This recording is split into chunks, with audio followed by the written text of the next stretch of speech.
A day in my life sa poging midwife ng San Luis. At dito nga pala ay sinamahan tayo ng aking pambansang tita na isa ring midwife dito sa bayan ng San Luis. Ngayon nga pala is birthday ng aking boyfriend at ngayon ay surprise namin siya. Hindi niya alam di ba nga surprise?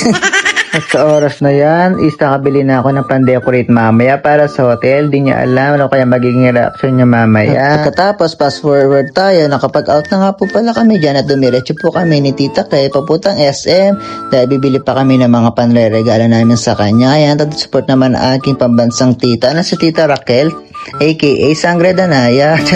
At yun nga pala is nakabili na ako ng regalo ko. At dito nga pala is papunta na kami sa hotel dahil i-decorate na namin yung pan-surprise namin sa boyfriend ko. At ayan, bago pala kami pumunta sa hotel ay bibili muna kami ng cake dahil hindi kompleto ang birthday celebration pag walang cake, diba? Ganon. At dito nga pala is nakabili na kami ng cake at bulaklak. Din na namin na videoan yung pag-order ko ng bulaklak kanina dahil in-order ko lang yan. At dito nga pala is papasok na ako sa hotel dahil ayusin ko na yung hotel na pag-i-stayan namin dahil oras na. Hindi niya alam na inaayos ko na pala kasi sabi ko pag mimit kami sa SM Pampanga, hindi niya alam inaayos ko na pala yung kwarto na wala siyang kaalam-alam ano daw ang pinagsasabi ko.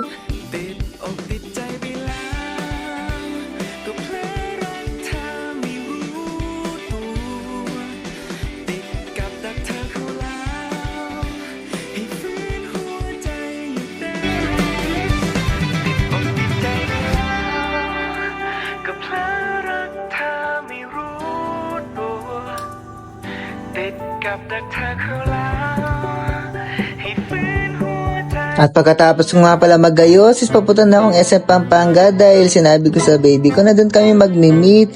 At ayan, nandito na po ako sa elevator, pababa na po ako dahil yung hotel namin is 24th floor pa. Ano daw? At dyan nga pala is palabas na ako ng hotel at kung saan nagtatanong pala kung saan kaming hotel nag-stay, dito lang po yan sa Azure North, dito po sa San Fernando, Pampanga. Ayan, napaka-aesthetic pala. At fast forward tayo, nandito na ako sa SM Pampanga at ayan, tinataguan ko pa yung boyfriend ko dyan, di niya alam.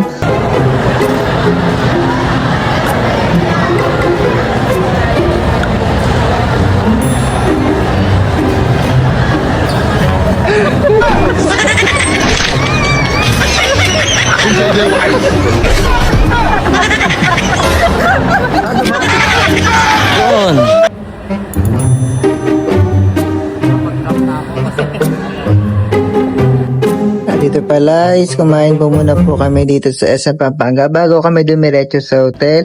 At bago po pala yan, abangan nyo po pala ang surprise ko sa part 2 ng video na to. Hanggang sa muli, bye bye!